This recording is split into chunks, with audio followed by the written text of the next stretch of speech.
کیونکہ نواز شریف صاحب کا خیال یہ ہے جی کہ سیاسی جماعتیں جتنی ہم آہنگی کے ساتھ اور اشتراک مقاصد کے ساتھ آگے بڑھیں گی، پاکستان کو ضرورت ہے اس چیز کی. وہ پیپلز پارٹی کے ساتھ بھی کوئی تصادم کی پالیسی نہیں چاہتے، بلکہ جو آتے ہی پہلی بڑی میٹنگ انہوں نے کی تھی تو اس میں انہوں نے بڑا کیٹیگریکلی کہا تھا کہ ہمیں کسی جماعت کے ساتھ بھی جو انتخابی اکھاڑے میں ہیں یا ہماری حلیف رہی ہیں ان کے ساتھ محاذ آرائی کی پالیسی نہیں اختیار کرنی چاہیے، تاکہ دروازے کھلے رہیں، روشن دان کھلے رہیں، وینٹیلیشن ہوتی رہے، اور آگے چل کے اگر کوئی کچھ دو کی بنیاد پہ کوئی مفاہمت ہوتی ہے تو وہ ہو جائے. اچھا، آج آپ نے کالم لکھا جو اخبارات میں شائع ہوا، آپ نے یہ ہمارے ہاں ایک کچھ عرصے سے بات کہی جا رہی ہے کہ جی ماضی میں جو غلطیاں ہوئیں سیاستدانوں سے اب ان پر مٹی ڈالیں اور نئے جذبے کے ساتھ، مفاہمت کے ساتھ مل جل کے آگے بڑھیں، اور جو سپیس سیاستدانوں کی ہونی چاہیے واپس لیں. آپ نے اس فلسفے کی مخالفت کی، آپ نے کہا کہ نہیں یہ ایسا نہیں ہو سکتا، ان لوگوں کے ساتھ تو بالکل نہیں ہونا چاہیے جو کل کو استعمال ہوئے اور جنہوں نے جمہوریت کو نقصان پہنچایا. تو یہ الزام تو تمام سیاسی جماعتوں پر آتا ہے، کسی نہ کسی سطح پر وہ استعمال ہوتی رہی ہیں، اور یہ جو جرم کی نوعیت خواہ مختلف ہو لیکن سزا سب کو ملتی رہی ہے. تو اس کے پیچھے کیا ہے کہ آپ سمجھتے ہیں کہ اس سے اگر اس طرح کی کوئی بات ہوتی ہے اس سے آپ کے جو سیاسی حریف ہیں ان کو کوئی فائدہ ہو سکتا ہے؟ میں نے یہ بات کہی ہے کہ جو کچھ سیاسی جماعتیں ہوتی ہیں، جیسے کہ ہیں ہمارے ہاں برسا برستے ہیں، آپ سے بہتر کون جانتا ہے کہ پی ایم ایل این اور پیپلز پارٹی کے درمیان کس طرح کی کشمکش رہی، محاذ آرائی رہی، تصادم رہا، ایک دوسرے کے خلاف ہم نے بہت کچھ کہا، اقدامات بھی کیے، لیکن جب وقت آیا تو ملے بھی، میثاق جمہوریت بھی کیا، 13ویں ترمیم کی، پھر 14ویں ترمیم کی، پھر 18ویں ترمیم کی، پھر مخلوط حکومتیں بنائیں، 2008 میں بنائی، ابھی بنائی. تو یہ سلسلہ چلتا رہتا ہے. میں نے یہ کہنے کی کوشش کی ہے کہ جو کچھ 9 مئی کو ہوا تھا، کیا ہم اس کو ایک پولیٹیکل ایکٹیویٹی اور ڈیموکریٹک ایکٹیویٹی کے طور پر اسی طرح لیں جس طرح کوئی اور جماعت احتجاج کرتی رہی ہے، اور آج ہم کہتے ہیں جی کہ چلو اس کو معاف کر دو. ہم بھی شاید استعمال ہوئے ہوں، ہم نے بھی شاید کبھی مفاہمت کی ہو ان لوگوں کے ساتھ جن لوگوں پہ کہا جاتا ہے جی کہ پی ٹی آئی ان کا اعلی کار بنی. تو اس حد تک میں کسی کو بری ذمہ نہیں قرار دے رہا. جی عرفان صاحب، اب معاملہ یہ سارا کچھ کرنے والی جماعت بھی ایک سیاسی جماعت کنسیڈر ہوتی ہے تو پھر ٹھیک ہے، اور اگر نہیں ہے ایسا. اور پھر دوسری بات شاہ جی آپ ضرور ذہن میں رکھیے کہ آپ کہیں، میں کہوں، کوئی اور کہے، سیاسی مبصرین کہیں جی صلح صفائی کر لو، مل کے چلو، کیا یہ بات وہاں سے آ رہی ہے جہاں سے آنی چاہیے؟ کہ جی جو ہوا وہ حرف غلط تھا، ہم اس پہ معذرت خواہ ہیں، ہم آگے بڑھنا چاہتے ہیں. بالکل ٹھیک ہے، جس منہ سے یہ بات آنی چاہیے اس منہ سے آ رہی ہے. جی صدیقی صاحب، ہمارے پاس ایکچولی وقت کم ہے، آپ کی موجودگی کا ہم زیادہ فائدہ اٹھانا چاہتے ہیں. یہ بتائیے گا، کل ہی شامل ہوئے بشیر میمن صاحب مسلم لیگ نون میں، اور اب انہیں مسلم لیگ نون سندھ کا صدر بنا دیا گیا ہے. دیرینہ رہنماؤں پہ یا ساتھیوں پہ فوقیت دینے کی وجہ کیا ہے؟ میرا خیال ہے کہ سیاسی جماعتیں یہ دیکھتی ہیں کہ کون سی شخصیت زیادہ متحرک ہے، زیادہ کام کر سکتی ہے، زیادہ ایکٹیو ہو سکتی ہے، پارٹی کے لیے زیادہ مفاد. آپ خیبر پختونخوا میں دیکھ سکتے ہیں، امیر مقام سے بہت سے سینئر لوگ بیٹھے ہوئے ہیں. آپ یہاں بے شمار شعبوں میں دیکھ سکتے ہیں. مجھے دیکھیں ایک ذمہ داری انہوں نے دی ہے، تو میں تو اتنا سینئر آدمی نہیں ہوں پی ایم ایل این کے اندر.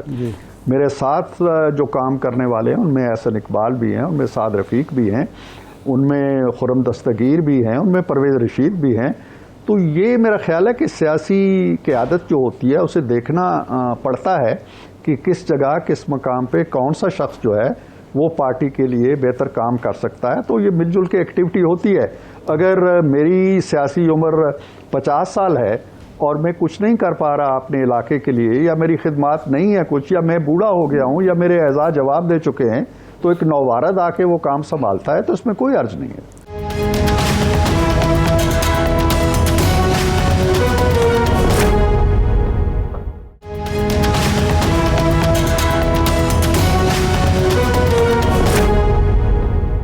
سندھ میں اور کراچی میں جو پرانی قیادت تھی مسلم لیگ کے ساتھ، اس ایک تو بوڑھی ہو گئی تھی اور دوسرا ناکارہ تھی، اس لیے یہ کرنا پڑا۔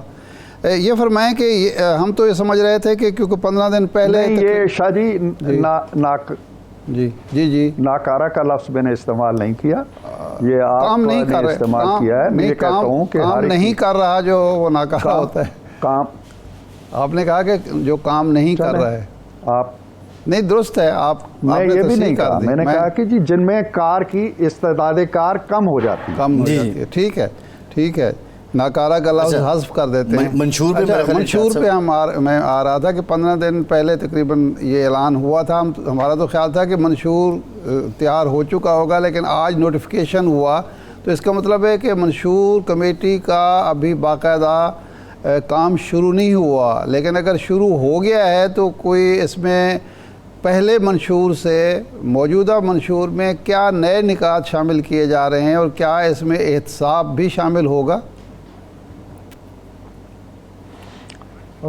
جی شاہ جی بالکل بہت اچھا سوال کیا ہے آپ نے۔ بے شک یہ کمیٹی کا باضابطہ اعلان تو آج ہوا ہے، اس کے ارکان کا اعلان آج ہوا ہے جی، لیکن میری حد تک یہ ذمہ داری جو تھی وہ مجھے دے دی گئی تھی، اور میں نے جو ہمارے قریبی رفقا دستیاب ہو سکتے تھے ان سے مل کے ہم نے کافی ایکسرسائز شروع کی ہے۔ ہم نے 2013 کا منشور ایک ایک لفظ کر کے پڑھ لیا ہے، 2018 کا منشور دیکھ لیا ہے، اس سے پیچھے بھی جا چکے ہیں، پرفارمنس پہ بھی نظر ڈالی ہے، آج کی جو ضروریات ہیں ان کا بھی تعین کر رہے ہیں جی، اور انشاءاللہ جو 2-3 بنیادی چیزیں ہماری لیڈرشپ نے یعنی میاں محمد نواز شریف صاحب نے دی ہیں، میں شیئر کر دیتا ہوں آپ سے۔ جی، پہلی اور بنیادی ہدایت تو یہ ہے جی کہ ریٹرک میں مت پڑیں، مت کہیں کہ جی یہ کہہ دیں گے وہ کر دیں گے، ہم 1 لاکھ بھرتیاں کر دیں گے فلاں جگہ، 50 لاکھ گھر بنا دیں گے، یا یہ باتیں نہیں کرنی۔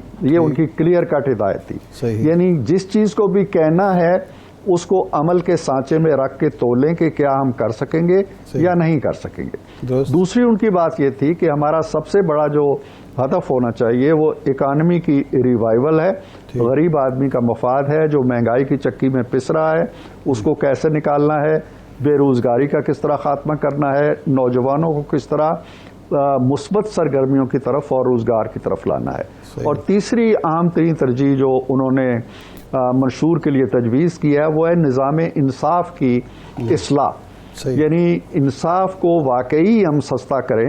آپ کو یاد ہوگا شاہ جی کہ ان کا جو سجاد علی شاہ صاحب سے جھگڑا ہوا تھا وہ اسی بنیاد پہ ہوا تھا، جب وہ ایک فوری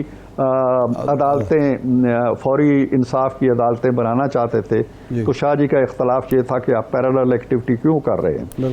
تو اب اس وقت صورتحال یہ ہے کہ 60,000 کیسز سپریم کورٹ پہ پڑے ہوئے ہیں، لاکھوں کیسز شاید نیچی عدالتوں میں پڑے ہوں، اور میں ابھی ایک کمیٹی کا اجلاس تھا ڈیالہ جیل میں کوئی 2 ماہ پہلے، ہم وہاں گئے شاہ جی، تو وہاں پہ آئے ہوئے تھے پولیس کے افسران بھی، سینئر افسران۔ میں نے کہا کہ جب ایک آدمی کو سزا ہو جاتی ہے ہائی کورٹ سے سیشن کورٹ سے پھانسی کی، تو اسے کتنا ٹائم لگتا ہے سپریم کورٹ تک آتے ہوئے؟ تو ان کا کہنا تھا کہ 10 سے 12 سال۔ اب 10-12 سال وہ بندہ انتظار میں پڑا رہتا ہے کہ اس کی باری آئے اور وہ بری ہو جائے، اس دوران کیا گزرتا ہے؟ تو یہ ان کی تیسری بڑی ترجیح تھی، اس پہ ہم کام کر رہے ہیں۔ کل انشاءاللہ یہ 33-34 بندوں کی جو اناؤنسمنٹ ہوئی ہے ہم زوم پہ ایک میٹنگ میں کرنا چاہتا ہوں، پھر ہم انشاءاللہ ذیلی کمیٹیاں بنائیں گے، ان کے ذمے جو ان کے انٹرسٹ کے ایریاز ہیں وہ کریں گے، تو بہت سالڈ کام ہم کریں گے۔ میری خواہش یہ ہے کہ ہم اسے ایک رسمی کارروائی نہ رکھے، ورنہ تو میں 2 دن میں اس کی نوک پلک ٹھیک کر کے ہم چھپوا دیتے، ہم یہ کام نہیں کرنا چاہتے۔ صحیح ہے۔ تو یہ صدیقی صاحب جو بنیادی سوال تھا ارشاد صاحب کا کہ کیا احتساب بھی منشور کا حصہ ہوگا؟ دیکھیں احتساب تو ہمیشہ رہا ہے منشور کا حصہ، اب بھی ہوگا، ہر ایک جماعت کا حصہ ہے، لیکن احتساب کے حوالے سے ہم ایک تھارو ڈسکشن بھی کرنا چاہتے ہیں، جائزہ بھی لینا چاہتے ہیں، اور دیکھنا بھی چاہتے ہیں کہ ہمارا جو نظام انصاف کا سب سے بڑا چیمپئن ادارہ ہے جس کو نیب ہم کہتے ہیں، اس کی کارکردگی کیا رہی ہے۔ میری معلومات یہ ہے، میں نے اگلے دن سینٹ پہ بھی کہا تھا کہ میں نے کہا کسی اور نے اگر میری اسٹیٹمنٹ کو چیلنج کرنا ہو تو وہ کرے، لیکن کسی نے نہیں کیا۔ جی آج تک جتنی سزائیں دی ہیں نیب نے جی ان سزاؤں میں سے کسی سزا نے سسٹین نہیں کیا سپریم کورٹ تک، ختم ہو گئی کسی نہ کسی مرحلے پر۔ صحیح، اتنے ناجائز کیسز، لوگوں کو تنگ کرنا، مہینوں سالوں قید میں رکھنا، اس کا بھی ہم بڑا سنجیدگی سے جائزہ لیں گے اس ادارے کا۔ احتساب کے جو نظام موجود ہے، ایف آئی اے موجود ہے، اینٹی کرپشن موجود ہے، اور بہت سے قوانین موجود ہیں، ان کے علاوہ بھی کوئی ایک نیا ادارہ اگر وجود میں آنا ہے یا نیب کے حوالے سے ہم نے کوئی نوک پلک اس کی ٹھیک کرنی ہے، یہ چیزیں انشاءاللہ ہم دیکھیں گے۔ اچھا، زرداری صاحب آج کل بڑے بھرپور قسم کے بیانات دے رہے ہیں، مسلم لیگ کو انہوں نے نوک پر رکھا ہوا ہے، نوک ثنا پہ کہنا چاہیے۔ اگرچہ کل خبر چلی کہ میاں صاحب کے اور زرداری صاحب کے درمیان ٹیلی فونک رابطہ ہوا ہے، بلاول صاحب کہنے لگے یہ تو بہت پرانی بات ہے، تو 15 ماہ 16 ماہ حکومت میں رہے، اس سے پہلے میثاق جمہوریت بھی ہو چکا ہے، تو یہ زرداری صاحب کو اچانک کیا غصہ ہے میاں صاحب پر یا مسلم لیگ پر؟ زرداری صاحب نے واقعی ان دنوں میں 2-4 دنوں میں تو کوئی ٹیلی فون نہیں کیا۔ جب نواز شریف آئے تھے، نواز شریف صاحب، جی تو اس کے دوسرے یا تیسرے دن ان کا فون آیا تھا، انہوں نے واپسی پر مبارکباد دی تھی، حال احوال پوچھا تھا، خیر آفیت دریافت کی تھی۔ اس کے بعد سے تو میرے علم میں کم از کم نہیں ہے، بلاول شاید ٹھیک کہتے ہیں کہ تازہ ترین کوئی رابطہ نہیں ہوا ان کا۔ جہاں تک ان کی ایکٹیویٹی کا، آج بھی میں ان کی گفتگو تقریر سن رہا تھا کسی جلسے کے اندر، جی تو شاہ جی یہ عباس صاحب بھی جانتے ہیں، آپ بھی جانتے ہیں کہ جب سیاسی اکھاڑا اور انتخابی اکھاڑا سجتا ہے تو پارٹیز اس طرح کے جملے کستی رہتی ہیں، چٹکیاں لیتی رہتی ہیں۔ بلاول صاحب نے بھی کہا جی کہ آئندہ وزیر اعظم جو ہے وہ لاہور سے نہیں ہوگا، تو ہم ان باتوں کو بہت زیادہ سنجیدگی سے اور دشمنی کی حد تک بھی نہیں سمجھتے۔ ہم چاہتے ہیں کہ پیپلز پارٹی کے ساتھ بھی ایک اچھی فضا رہے، اور چونکہ اس کے ڈیموکریٹک کریڈنشلز ہیں، بہرحال اس کی جد و جہد ہے جمہوری، اس نے 2 لیڈر اپنے ضائع کیے ہیں، ایک شہید ہو گئے، محترمہ بھی شہید ہو گئیں، ایک کو پھانسی چڑھا دیا گیا۔ تو کہنے کا مطلب یہ ہے کہ ہم ان جماعتوں کے ساتھ وہ رویہ نہیں رکھنا چاہتے جو ایک اور جماعت نے رکھا ہوا تھا اپنے حریفوں کے بارے میں۔ ہم حریف ہیں، ایک دوسرے کے خلاف الیکشن لڑیں گے، لیکن ہم شاید حکومت میں بھی اکٹھے ہوں، تو اس لیے ہم کوئی بہت زیادہ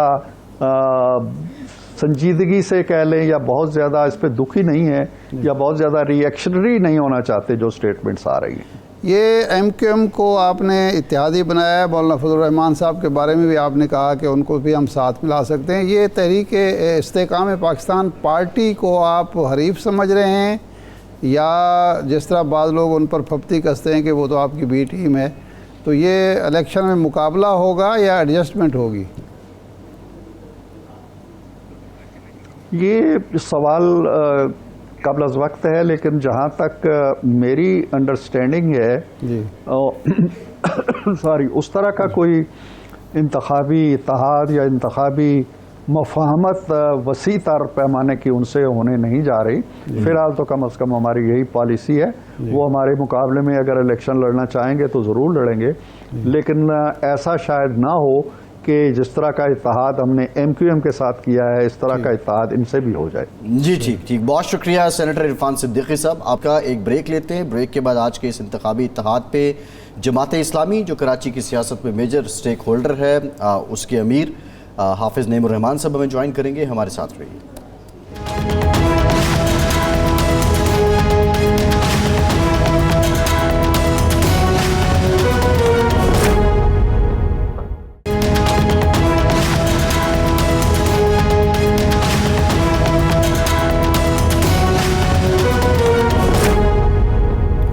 بریک کے بعد ایک بار پھر سے آپ کا خیر مقدم کرتے ہیں۔ حافظ نعیم الرحمان صاحب امیر جماعت اسلامی کراچی ہمارے ساتھ موجود ہیں۔ حافظ صاحب بہت شکریہ آپ کے وقت کا۔ حافظ صاحب بڑی پولیٹیکل ڈیولپمنٹ ہے، مسلم لیگ نون اور ایم کیو ایم آج انتخابی اتحاد انہوں نے کیا ہے۔ شہر کی سیاست میں آپ کلیم کرتے تھے کہ مینڈیٹ کراچی کے لوگوں نے آپ کو دیا ہے، لیکن اب جو حالیہ ضمنی انتخابات بھی ہوئے ہیں بلدیاتی، اس میں بھی ہم دیکھتے ہیں کہ پیپلز پارٹی یہاں پہ اکثریت لے گئی۔ یہ جو اتحاد ہوا ہے آج، اس کا کس حد تک آپ کی جماعت کو سیاسی نقصان ہوگا؟ بسم اللہ الرحمن الرحیم۔ دیکھیں، ایک تو وہ جو میں ضمنی انتخاب کا آپ کو بتا دوں کہ وہ چند سیٹوں پر تھا، اور یہ ساری سیٹیں وہ تھیں جو پیپلز پارٹی نے اپنی چھوڑی تھیں، اور اس میں سے ایک سیٹ تو وہ تھی جس پر بحیثیت میئر کے انتخابی تمام قواعد اور ضابطوں کی دھجیاں اڑاتے ہوئے جو مطلب موجودہ میئر ہیں، جن کو ہم قبضہ میئر کہتے ہیں، وہ اپنی الیکشن کیمپین چلا رہے تھے، جبکہ ضابطے میں لکھا ہوا ہے کہ کوئی منتخب آدمی الیکشن مہم کسی کی بھی نہیں چلا سکتا۔ تو اب آپ اس کو کیا کہیں گے؟ البتہ میں آپ کو کچھ ضرور فگرز دینا چاہتا ہوں۔ ایک بالکل سندھی آبادی ہے، بلوچ اور سندھی آبادی، اس میں ایک وارڈ پہ انتخاب ہوا۔ پچھلی مرتبہ جس وارڈ پہ انتخاب ہوا تو 3000 سے زائد ووٹ تھے، 3100 پیپلز پارٹی کے، اور ہمارے ووٹ تھے اس وقت 400-500۔ اس وقت ہمارے ووٹ 1300 اور ان کے ووٹ کم ہو کے 1500، صرف 200-250 ووٹ کا فرق رہ گیا۔ اسی طرح میمن گوٹ پہ ہم نے ڈبل سے بھی زیادہ ووٹ انکریز کیے۔ تو الحمدللہ، اور جو ہم 2 وارڈ جیت بھی گئے، جو ڈسٹرکٹ سینٹرل کا تھا اور ایک ڈسٹرکٹ ایسٹ کا تھا، وہ دونوں جیت گئے۔ تو ظاہر سی بات ہے کہ الحمدللہ ہم پوری طرح سے انٹیکٹ ہیں، کام کر رہے ہیں، بلکہ ہمارا یہ کام پھیل رہا ہے۔ جہاں تک ایم کیو ایم اور نون لیگ کے اتحاد کا تعلق ہے، وہ تو آلریڈی موجود ہے، اور وہ تو ظاہر ریجیم چینج کے موقع پر ایم کیو ایم پوری پی ڈی ایم کا حصہ بنی تھی، اور انہوں نے پوری طرح سے انجوائے کیا ہے۔ ان کے گورنر اس وقت بھی موجود ہیں، اور انہوں نے بہت ساری چیزیں حاصل کی تھیں اپنی پارٹی کے لیے، اور وہ پوری طرح سے انجوائے کر رہے ہیں۔ اور یہی المیہ ہے اس شہر کراچی کا کہ ایم کیو ایم آج تک 30-40 سال کے اپنے پورے عرصے میں کبھی اقتدار سے باہر گئی نہیں، لیکن یہ اقتدار میں رہے، ان کے اپنے دن تو اچھے ہو گئے، لیکن کراچی والوں کے حالات نہیں بدلے۔ میں صرف اتنا پوچھنا چاہتا ہوں کہ آج یہ بڑے کراچی کے ایجنڈے کی بات کر رہے تھے کہ وہ بنائیں گے، وہ جو گرین لائن رکی ہوئی تھی پچھلے 16-17 مہینے کا جو اقتدار تھا، اور ابھی بھی اس کا تسلسل چل رہا ہے، تو گرین لائن کیوں مکمل نہیں کی؟ K4 کیوں مکمل نہیں کیا؟ اس میں پیسے کیوں نہیں دیے PSDP میں؟ کیوں S3 کے پروجیکٹ میں دلچسپی نہیں لی؟ دیکھیں، نون لیگ کراچی کو اون نہیں کرتی، اور وہ سمجھتی ہے کہ پنجاب سے اور KP سے تو خیر بھی نہیں ہے، لیکن پنجاب سے اگر ہمارا حساب پورا ہو جائے تو ہم اور ہمیشہ یہ ہوتا ہے کہ وہ ایم کیو ایم کے ساتھ مل کر ہی کچھ کرنا چاہتے ہیں۔ تو میں تو یہ سمجھتا ہوں کہ اس وقت جتنی بھی پارٹیاں ہیں، پیپلز پارٹی ہو، نون لیگ ہو اور ایم کیو ایم ہو، یہ سب ایک پیج پر ہیں، اور آ جائیں سب مل کر، اور تقریباً ملے ہوئے ہی ہیں نا، اور الحمدللہ اس کے باوجود ہم نے ووٹ حاصل کیے ہیں۔ اور آپ دیکھیے گا کہ انشاءاللہ جو آئندہ قومی انتخاب آ رہے ہیں، اس میں جماعت اسلامی سب سے بڑی پارٹی ہوگی۔ ایم کیو ایم کو اب لوگ ووٹ نہیں دینا چاہتے، اور یہ میری خواہش نہیں ہے، یہ عوامی رائے کے سروے ہیں، اور اگر ایم کیو ایم لڑنے کے قابل ہوتی تو بلدیاتی الیکشن لڑتی نہ، آخری رات میں بھاگ نہ جاتی۔ تو اس لیے میرا خیال نہیں ہے کہ اس اتحاد سے ووٹوں پہ کوئی فرق پڑے گا۔ نون لیگ کراچی میں کہاں ہے آپ مجھے بتائیے؟ 1-2 پاکٹ ہیں، ان پاکٹس میں یہ اگر ایک اتحاد بنا بھی لیں گے تو اس کے نتیجے میں مجموعی رائے پہ کوئی فرق نہیں پڑے گا۔ تو اس لیے بلکہ خود ہو سکتا ہے کہ نون لیگ کو پنجاب میں اس پر سوالوں کا جواب دینا پڑ جائے اور بہت ساری چیزیں کرنی پڑ جائیں، لیکن میں سمجھتا ہوں کہ کراچی میں جو مہاجر ہیں خاص طور پر، وہ اب ایم کیو ایم کے ساتھ ایفیلیٹڈ نہیں ہیں، اور 40-50 سال تک کے جو لوگ ہیں، 18 سے لے کر 40-45 تک کے لوگ، ان میں سے تو 1% لوگ بھی نہیں ہوں گے جو ایم کیو ایم کو ووٹ ڈالیں گے۔ پوری یوتھ ہے کہ جو اس وقت ان سے ڈسکنیکٹڈ ہے، اور وہ ان کی طرف آنا بھی نہیں چاہتے۔ تو الحمدللہ جماعت اسلامی یوتھ میں موجود ہے پوری طرح، سب سے بڑی ہماری اسٹرینتھ یوتھ ہے، اور ہم پوری طرح کام بھی کر رہے ہیں، ڈیلیور بھی کر رہے ہیں، انگیج بھی ہیں، اور ہم ان کی آواز بھی بن رہے ہیں الحمدللہ۔ آپ صاحب، یہ جو اتحاد جو تھا، حکمران اتحاد صاحب کا رجیم چینج کے بعد جو وجود میں آیا تھا، اس میں تو M Q M, Peoples Party, Muslim League نون اتحادی تھی۔ کراچی یا سندھ کی جماعت پیپلز پارٹی کو چھوڑ کر M Q M Muslim League نون کی طرف کیوں راغب ہوئی، اور مسلم لیگ نون پیپلز پارٹی کے ساتھ سیٹ ایڈجسٹمنٹ کرنے کی بجائے ایم کیو ایم کو یہ کوئی اور کرا رہا ہے، یا خود ان کی مجبوریاں ہیں؟ میرا تو خیال ہے کہ یہ کوئی جس طرح سے ہمارے ملک میں بدقسمتی سے پوری مینجمنٹ ہوتی ہے، اس مینجمنٹ کا یہ حصہ ہے، لیکن آپ یہ مت سمجھیں کہ پیپلز پارٹی کہیں دور ہے۔ یہ صرف الیکشن کے موقع پر ایک فرینڈلی فائر ہوتا ہے، اور یہ پچھلے ہم 30-35 سال سے مسلسل دیکھ رہے ہیں اس شہر میں۔ ایم کیو ایم کب پیپلز پارٹی سے دور ہوئی ہے؟ ہمیشہ ان کے ساتھ بیٹھی ہے، وہ روٹتے تھے، وہ مناتے تھے، وہ روٹتے تھے، وہ مناتے تھے، اور سب کچھ جو ہے وہ ان کے سپرد کر دیتے، لیکن کراچی والوں کو کچھ نہیں ملتا تھا، مہاجروں کو کچھ نہیں ملتا تھا۔ تو اس لیے میں نہیں سمجھتا کہ اس کے نتیجے میں کوئی بھی پولیٹیکل مائلیج کسی کو مل سکتا ہے، بلکہ نیگیٹو میں تو جا سکتے ہیں، پازیٹو میں بالکل نہیں جائیں گے، بلکہ الحمدللہ ہماری کیمپین اور اسٹرانگ ہو جائے گی، ہمارا موقف اور مضبوطی سے سامنے آئے گا۔ صحیح ہے۔ اچھا حافظ صاحب، یہ بتائیے گا، ظاہر ابھی پیپلز پارٹی تو یہ کہتی ہے کہ وہ مقبولیت جو پیپلز پارٹی کی ہے اس سے خوفزدہ ہے مسلم لیگ نون بھی اور ایم کیو ایم بھی، لیکن اس وقت جو کراچی کے حالات ہیں، مصطفیٰ کمال صاحب نے کہا 20 میں سے 17 نشستیں 2013 میں ہم جیت گئے تھے، اب کی بار بھی ہمارے نتائج ایسے ہی ہوں گے۔ آپ جو ایم کیو ایم کی کارکردگی پہ سوال اٹھا رہے ہیں یا ان کی سیاست پہ جو آپ الزام دھر رہے ہیں، اس کی گراؤنڈ ریئلٹیز کیا ہیں؟ کس بیس پہ آپ کہہ رہے ہیں؟ کیا ایم کیو ایم ڈیلیور نہیں کر پائی ہے پچھلے 5 سالوں میں، یا ایم کیو ایم جو ہے وہ ٹوٹ پھوٹ کا شکار ہوئی ہے، اس وجہ سے آپ کو پولیٹیکل گین مل رہا ہے، اور اس کے مقابلے میں آپ کی کارکردگی کیا ہے؟ دیکھیں 2002 میں جو انتخاب ہوا تھا جب یہاں پر، تو یہ ایم کیو ایم نے 12 سیٹیں حاصل کی تھیں یہاں سے. اس وقت ایم ایم اے تھی اور ہم نے بھی 5 سیٹیں قومی اسمبلی کی حاصل کی تھیں. جب سے لے کر ایم کیو ایم اقتدار میں ہے، 2002 میں پہلے وہ قاف لیگ کے ساتھ اتحاد میں تھی، پھر 2008 سے پیپلز پارٹی کے ساتھ قومی اور صوبائی دونوں میں اتحاد میں تھی. ان کے گورنر تو Guinness book of world record میں شاید ان کا نام ہوگا، طویل ترین گورنر رہے تھے. اور پھر اس کے بعد یہ پیپلز پارٹی کے ساتھ پھر اتحادی بنے، اور پھر عمران خان صاحب کے ساتھ 3.5 سال اقتدار میں رہے. لیکن آپ مجھے بتائیں اس پورے عرصے میں، چھوڑ دیں پرفارمنس کو، آپ کراچی کو دیکھ لیں وہ کیا تھا اور کیا ہو گیا. صاف بات ہے، لاہور کیا تھا کیا ہو گیا، اور کراچی کیا تھا کیا ہو گیا.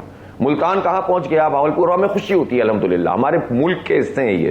لیکن سارے پارٹیوں کے اختلافات کے باوجود ان پارٹیوں کے جو لوگ جیتتے ہیں وہ اپنے شہروں کو اون تو کرتے ہیں. اس شہر کے ساتھ بدقسمتی یہ ہے ہمیشہ مینجمنٹ کے لیے استعمال کرتی ہے اور نہ اس کو پولیٹیکل پارٹیز اون کرتی ہیں. میں آپ سے اگر سوال کروں کہ نون لیگ نے آخری جلسہ نواز شریف صاحب نے کراچی میں کب کیا تھا، تو 35 سال ہو گئے ہوں گے اس کو، 32 سال ہو گئے ہوں گے. وہ فکر ہی نہیں کرتے. K4 منصوبہ ایک ہے جس پہ ہر کوئی دعویٰ کرنے کے لیے آ جاتا ہے، پیسے رکھتے نہیں ہیں، کہتے ہیں 2 سال میں بن جائے گا. پانی کا شدید ایکیوٹ پرابلم ہے. لیکن ایم کیو ایم جو کہہ رہی ہے کہ ہم چارٹر بنائیں گے، بھائی تم حکومت کا حصہ تھے، تم نے اس چارٹر جو بنا ہوا پہلے سے موجود ہے تو اس پر عمل درآمد کیوں نہیں کروایا؟ تو پرفارمنس تو اس سے نظر آئے گی کہ شہر کی حالت کیا ہے جب آپ کا اتنا مینڈیٹ تھا. یہ 2013 کے مینڈیٹ کی بات کرتے ہیں، ان کو تو 2018 کا مینڈیٹ نہیں ملے گا بھائی. اب میں آپ کو بالکل، میں کسی خواہش پہ نہیں کہہ رہا، میں گراؤنڈ ریئلٹی، ہم الحمدللہ لوگوں کے ساتھ کنیکٹڈ ہیں. اور ہماری پرفارمنس آپ دیکھ سکتے ہیں، ہمارے پاس تو حکومت نہیں تھی، لیکن آپ الخدمت کے حوالے سے جو پرفارمنس ہے، بچوں کو پڑھانے کے حوالے سے بنو قابل پروجیکٹ ہے، ہماری پولیٹیکل جو ہم نے آواز بلند کی ہے، بحریہ ٹاؤن کا مسئلہ ہو، نادرا کا ایشو ہو، کراچی کے جو ہے مردم شماری کا ایشو ہو، کراچی کے ساتھ ملازمتوں کا ایشو ہو، کے الیکٹرک جس پر سارے ہی فریفتہ ہیں. یعنی کے الیکٹرک وہ ادارہ ہے جو سب کی قیمت لگا چکا ہے سوائے جماعت اسلامی کے. ہم لڑ رہے ہیں، مقدمہ لڑ رہے ہیں، تو کراچی کے لوگوں کی آنکھیں کھلی ہوئی ہیں الحمدللہ، کان بھی کھلے ہوئے ہیں. اس لیے جتنی بھی میں نے آپ صاحب ایم کیو ایم کہتی ہے کہ ہمارے 30 لاکھ ووٹر جو تھے وہ غائب کر دیے گئے تھے، جو ہماری محنت سے، ہماری جدوجہد سے اور حکومت پر دباؤ کی وجہ سے وہ ہم نے برآمد کیے ہیں. 30 لاکھ سے زیادہ ووٹر ہم نے ووٹر لسٹوں میں شامل کرائے ہیں. یہ تھوڑی اچیومنٹ ہے. دیکھیں، ایک تو جھوٹ کے تو کوئی پیر ہی نہیں ہوتے، آپ جتنا چاہیں بول دیں، وہ تو آپ اس میں کیا تلاش کریں گے.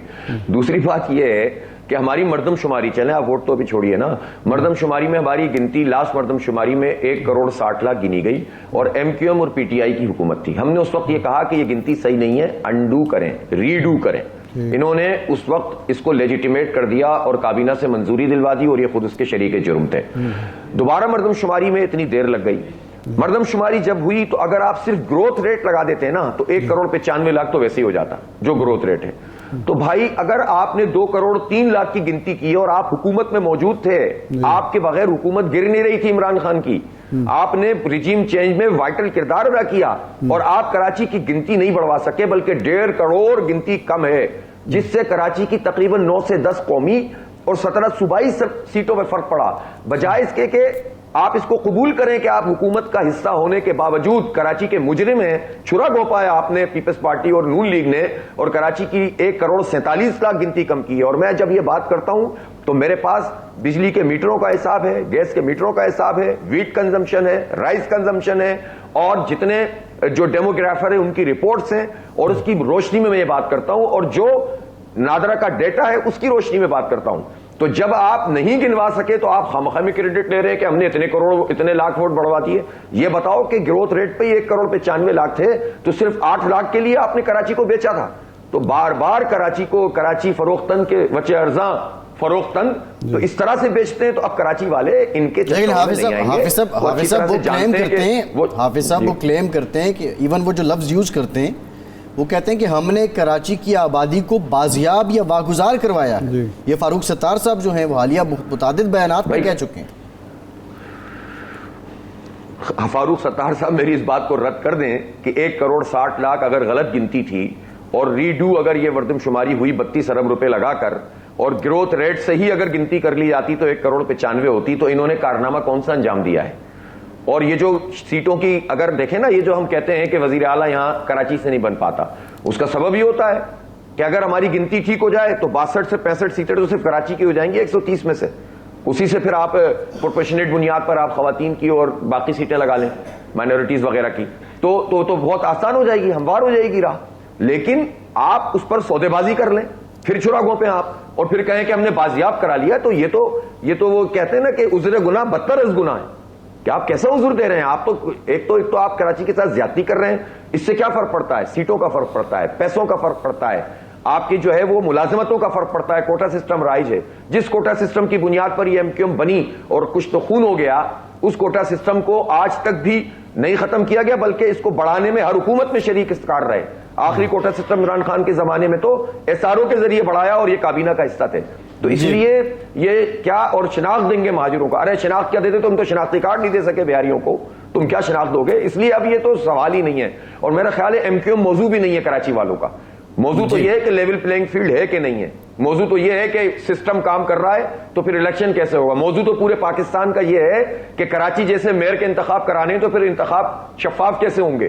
اس وقت تو بچے کا سوال ہے کہ کراچی کے میئر جیسے انتخاب کرانے. اگر یہ سوال کا جواب سب کے پاس ہے تو آئیے انتخاب لڑیے. نہیں آپ صاحب, یہی سوال میں آپ سے کرنے والا تھا کہ کیا آپ سمجھتے ہیں, ہمارے چیف الیکشن کمشنر صاحب تو کہتے ہیں کہ شفاف الیکشن ہم کرا کے دکھائیں گے, سب کو لیول پلینگ فیلڈ ہوگی, ہر طرح کے نشانات موجود ہوں گے, تو آپ کو ابھی شک ہے کہ نہیں ہوگے عام انتخابات شفاف؟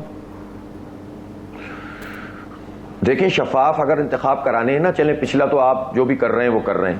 ہمارے پاس تو ملٹیپل ایویڈنس ہے نا, ثبوت سے بات کر رہا ہوں, لگا سکتے ہیں آپ کوئی بھی کنٹمپٹ لگا دیں تو خود ہی پتہ چل جائے گا ان لوگوں کو کہ وہ کیا کرتے رہا الیکشن کمیشن. میں تو یہ کہہ رہا ہوں گورنر چاروں جو موجود ہیں وہ پولیٹیسائزڈ گورنر ہیں, پارٹیوں کے گورنر ہیں. برطرف کیجئے اگر آپ شفاف کرانا چاہتے ہیں. پنجاب اور کے پی کی حکومت برطرف کیجئے, یہ تو لیجیٹیمیٹ گورنمنٹ ہی نہیں ہے, تو یہ کائی کی لیول پلینگ فیلڈ ہے. ٹھیک ہے حافظ صاحب, بہت شکریہ آپ کے وقت کا. حافظ نعیم الرحمان صاحب ہمارے ایک بریک کے بعد دوبارہ حاضر ہوتے ہیں.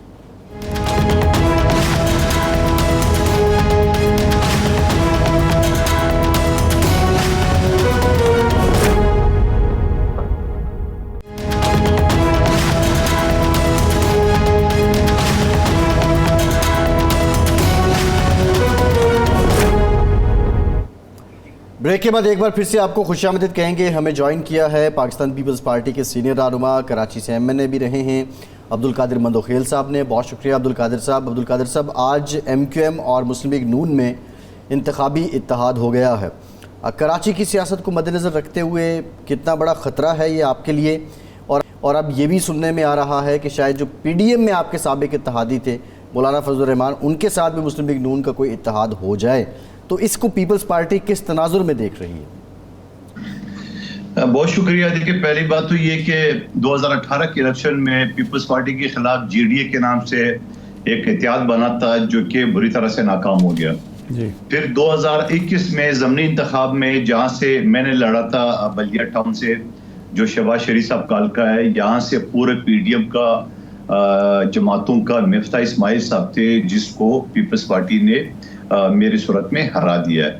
تو یہ احتیاط تو بنتے رہتے ہیں, لیکن ان سے ذرا یہ پوچھے, کراچی ہے, میٹروپولیٹن سٹی ہے, ایٹمی پاکستان کا, باشعور لوگ ہیں, ان کو پتہ ہے کہ شہباز شریف صاحب 2018 سے یا اس سے پہلے الیکشن لڑتے رہے, 1 روپے کا کام نہیں کیے, اور مفتاح اسماعیل صاحب وزیر خزانہ رہے, 1 روپے کا کام نہیں کیے. اس سے پہلے نون لیگ کے اور ایم کیو ایم کے کئی مرتبہ 35 سال سے M N A M P A وہاں پہ رہے, پی ٹی آئی کے لاسٹ ٹائم رہے. تو یہ کراچی کے عوام بیوقوف نہیں, ان کو پتہ ہے. اور اس احتیاط کو میں تو آپ کے توسط سے, اگر پیپلز پارٹی مجھے دوبارہ ٹکٹ دیتی ہے تو میں تو نواز شریف صاحب سے مطالبہ کرتا ہوں کہ آپ شہباز شریف صاحب کو بھیج دیں, اور تاکہ وہ الیکشن لڑے اور کراچی کے عوام پھر ان کو ووٹ کے ذریعے بتا دے, کیونکہ میرا حلقہ پانی کی بوند بوند کو ترس رہا ہے.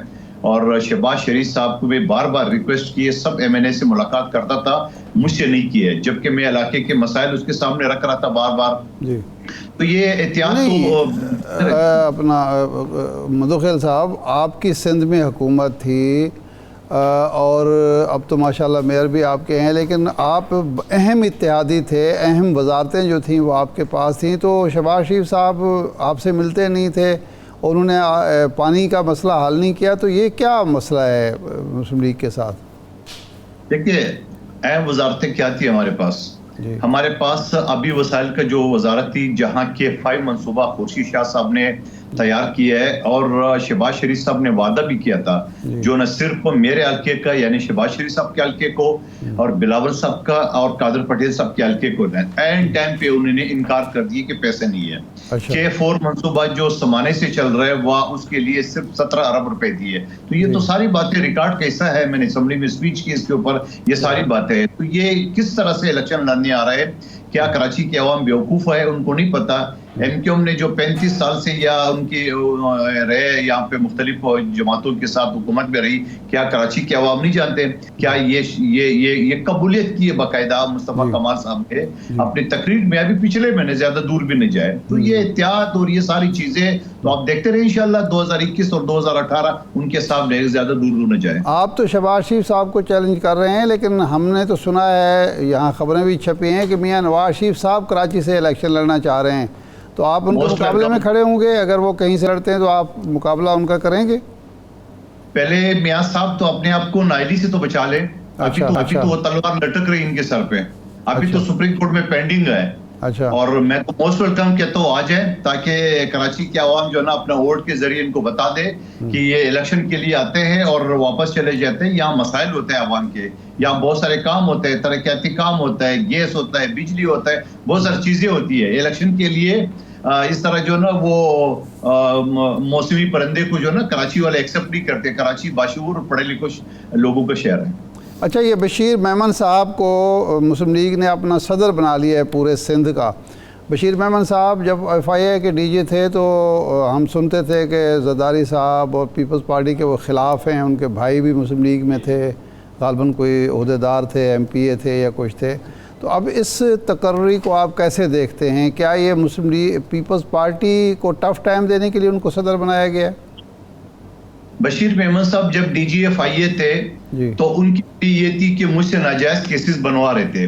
آپ نون لیگ کا وتیرہ دیکھ لیں, کس طرح بیوروکریسی کے اوپر انہیں ہاتھ رکھا اور ایک سب کارکنوں کو انہوں نے ایک طرف جو ہے نا وہ پھینک کر اور ایک بیوروکریٹ کو صدارت دی ہے. تو میرے خیال میں اتنی کافی ہے. میں دوبارہ کہوں گا, اس ملک کو بیوروکریسی نے نہیں چلانا ہے.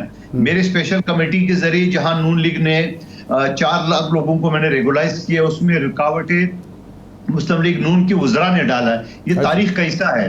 اچھا, دوسری بات میں کہنا چاہ رہا ہوں, نواز شریف صاحب آ جائے, شہباز شریف صاحب آ جائے, مریم بی بی آ جائے, موسٹ ویلکم. دوبارہ کہوں, کراچی کے پڑھے لکھے لوگ ہیں اور کراچی کے اور خاص طور میرا حلقہ, اگر یہاں سے ان کی خواہش ہوگی, وہاں لوگ پانی کے, بجلی کے, گیس کے مسائل سے دوچار ہے. اور حال ہی میں نے جو فنڈ منظور کرا ہے اس کو بھی الیکشن کمیشن نے روک دیا ہے. کس کے کہنے پہ؟ آج 29 ارب روپے کے ترقیاتی پیکیج نگراں وزیر اعظم نے کیے ہے. آلریڈی 2 سال پہلے کا جو میرا پروجیکٹ تھا 50 کروڑ پانی کا, اس میں تو الیکشن کمیشن نے پابندی لگا لی ہے. یہاں سیلاب زدگان جو گھر تھے بلاول صاحب نے جس کے لیے اعلان کیا تھا, وہاں اس کی فنڈ کو روک دیا گیا ہے. قادر صاحب, بات یہ ہے کہ آپ بات ذکر کر رہے ہیں پروجیکٹس کا, لیکن 15 سال سے آپ کی حکومت ہے اس شہر میں اور اس صوبے میں. تو کیا یہ ملبہ آپ پہ نہیں آتا کہ 15 سال کی حکومت کے بعد بھی آپ اپنی ناکامیاں ہی گنوا رہے ہیں؟ 15 سال جو حکومتیں, اس میں شہری علاقے آپ کو پتا تھا ہمیشہ ایم کیو ایم کے پاس. ہمیشہ جو یہ ہے آدھے سے 8-10 سال آپ ریکارڈ اٹھا کے دیکھ لے, ایم کیو ایم بعد میں احتیاط میں آتی تھی اور جاتی تھی. اور پاکستان کی تاریخ میں پہلی مرتبہ ایم کیو ایم کا گورنر اشرف العباد صاحب 14 سال گورنر رہا ہے, تو اسی شہر کا تھا. بلدیہ فیکٹری کے 264 لوگوں کو زندہ جلایا گیا ہے, یہ بھی تاریخ کا حصہ ہے. تو یہ بہت ساری چیزیں ہیں جو عوام کو پتہ ہے, سارے آج کل سوشل میڈیا کا دور ہے. صحیح ہے. جماعت اسلامی کہتی ہے کہ آپ سب ملے ہوئے ہیں, Peoples Party, M Q M, Muslim League نون سب ملے ہوئے ہیں, اور جو کراچی کے لوگوں کی حقیقی نمائندگی ہے جو جماعت اسلامی کے پاس ہے وہ آپ چوری کر لیتے ہیں, خواہ وہ میئر کا الیکشن ہو یا کوئی اور الیکشن ہو. ابھی 2 دن پہلے 5 نومبر کو جو الیکشن ہوا تھا بلدیاتی کا 16 سیٹوں پہ, وہاں میرے ڈسٹرکٹ کے ماڑی سے پیپلز پارٹی کے امیدوار نے 5455 ووٹ لیے, مسلم لیگ نون نے 606 ووٹ لیے, اور تحریک انصاف نے 357 ووٹ لیے, 97 ووٹ لیے, اور پی ٹی آئی میں لگ بھگ 200, پی ٹی آئی نہیں جماعت اسلامی نے 200 ووٹ لیے. تو یہ تو حال ہے. ان کو ذرا جماعت اسلامی والوں کو بتا دے کہ ایم کیو ایم اگر بائیکاٹ نہیں کرتی تو آپ کا کیا ہوتا. اور جماعت اسلامی نے حیدرآباد میں 1 سیٹ اٹھا لی ہے، کراچی میں پیپلز پارٹی نے 100 سے زیادہ نشستیں اٹھا لی ہے. تو مجھے ایک بات بتا دیں کہ جماعت اسلامی کو جب موقع ملا ہے MQM کی بائیکاٹ کی صورت میں ملا ہے، وہ کس بات پہ دعوے کر رہا ہے پورا؟ جی اچھا، یہ پیپلز پارٹی کی قیادت کی طرف سے بار بار لیول پلینگ فیلڈ کی بات ہوتی ہے. بلاول صاحب کہتے ہیں ہمیں تو کبھی ملی نہیں. اب اس وقت ایک نگران حکومت ہے جو آپ کی یعنی وزیر اعظم آپ کے تھے، آپ ان کے ساتھی تھے، آپ نے، اور اپوزیشن بھی وہ آپ کی تھی. راجہ ریاض صاحب جو تھے وہ اب مسلم لیگ میں چلے گئے. مل کے ایک حکومت آپ نے بنائی، وزیر اعظم نامزد کیا. اس کے بعد آپ کو گلا ہے کہ لیول پلینگ فیلڈ نہیں مل رہی. کیوں نہیں مل رہی؟ کیسے نہیں مل رہی؟ محترم تھوڑا سا آپ پیچھے چلے جائے. نگران وزیر اعظم کا نام راجہ ریاض صاحب نے پیش کیا، اور راجہ ریاض صاحب نے حامد میر صاحب کی شو میں کہہ چکا ہے کہ آئندہ الیکشن میں مسلم لیگ نون کے پلیٹ فارم سے جب وہ اپوزیشن لیڈر تھے، جب شہباز شریف صاحب تقریر کرتے تھے، میں اسی اسمبلی کا حصہ تھا، راجہ ریاض صاحب ڈیسک پر جاتے تھے. اور پھر دوسری بات یہ کہ اس نے اپنی آدمی سے، اور پھر خود نگران وزیر اعظم جو الف اٹھانے سے 10 دن پہلے یا 1 ہفتہ پہلے اس نے مریم نواز صاحبہ سے ملاقات کی اور مسلم لیگ نون میں شمولیت کی خواہش ظاہر کی ہے. تو یہ ساری چیزیں تو لیول پلینگ فیلڈ ہے. اور آج جو 29 ارب روپے کا ترقیاتی بجٹ جو 10 لوگ نشاندہی کریں گے اور ڈپٹی کمشنر کریں گے، آپ مجھے بتاؤ 10 لوگ کون ہوں گے، ڈپٹی کمشنر کس کے انڈر ہے؟ اور پھر اس وقت جو الیکشن سر پہ ہے، ڈیٹ اناؤنس ہو چکا ہے، ترقیاتی کام کس کے کہنے پہ اور کس کے لے کر ہے، یہ لیول پلینگ فیلڈ جسے ہم کہتے ہیں. لیکن میں آپ کو بتا دوں، نہ MQM کا نہ مسلم لیگ نون کا لیول پلینگ فیلڈ اگر اوپر سے سطح پہ بن گئی، عوام کی سطح پہ ابھی نہیں بنی ہے. اور PTI کا بھی ایک رجسٹر کا وہ ووٹ موجود ہے سندھ میں یا پاکستان میں. تو میں یہ سمجھ رہا ہوں یہ صرف پیپلز پارٹی کو پریشرائز کرنے کے لیے. میں زیادہ دور تو نہیں گیا ہے، ابھی 2 سال پہلے پورے PDM کو شکست دی پیپلز پارٹی نے میرے صورت میں، اور اس سے پہلے پورے GDA کو شکست دی ہے. تو انشاءاللہ آپ تسلی رکھیں، آپ کے سامنے آ جائے گی ساری. جی ٹھیک ہے، ٹھیک. بہت شکریہ قادر احمد وکیل صاحب. ارشاد صاحب پروگرام کا ٹائم ختم ہو گیا. بہت شکریہ. آج کے پروگرام سے اتنا ہی.